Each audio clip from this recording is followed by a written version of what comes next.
বিষ্ণুপুরের বিধায়ক হিসেবে 2009 সালে সারদা গোষ্ঠীর অনুষ্ঠানে উপস্থিত হন মদন মিত্র।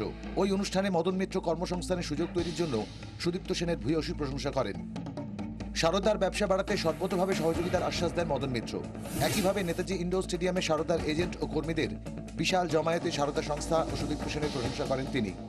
সিবিআইয়ের অভিযোগ, জনসমক্ষে মদন মিত্রের উপস্থিতি এবং ওই সংস্থার সঙ্গে তার ঘনিষ্ঠ যোগাযোগ ব্যবহার করে সুদীপ্ত সেন প্রমাণ করতে চেয়েছিলেন সারদার ব্যবসা আইনসম্মত। এর পিছনে রাজ্য সরকারের সমর্থন রয়েছে।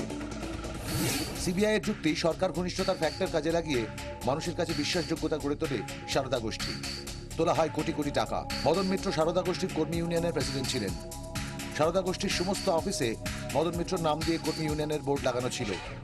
তার জেরে সারদার কর্মী ও আমানতকারীদের মধ্যে সংস্থার প্রতি আস্থা তৈরি হয়। 2011 সালে বিধানসভা ভোটের সময় মদন মিত্রকে সাহায্য করে সারদা গোষ্ঠী। নির্বাচনের সময় সারদার তহবিল থেকে মোটা অঙ্কের নগদ টাকা দেওয়া হয় তাঁকে।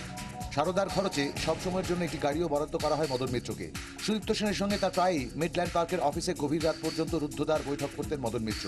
এই যুক্তি পেশ করে সিবিআইয়ের দাবি, সুদীপ্ত সেনের সঙ্গে ষড়যন্ত্রে লিপ্ত ছিলেন মদন মিত্র। ভাবমূর্তি কাজে লাগিয়ে আমানতকারীদের প্রলুব্ধ করেছেন তিনি। সাহায্য করেছেন সারদার বেআইনি ব্যবসার বিস্তারে। তার বদলে সারদা থেকে নানাভাবে লাভবান হয়েছেন তিনি। ব্যুরো রিপোর্ট, 24 ঘন্টা।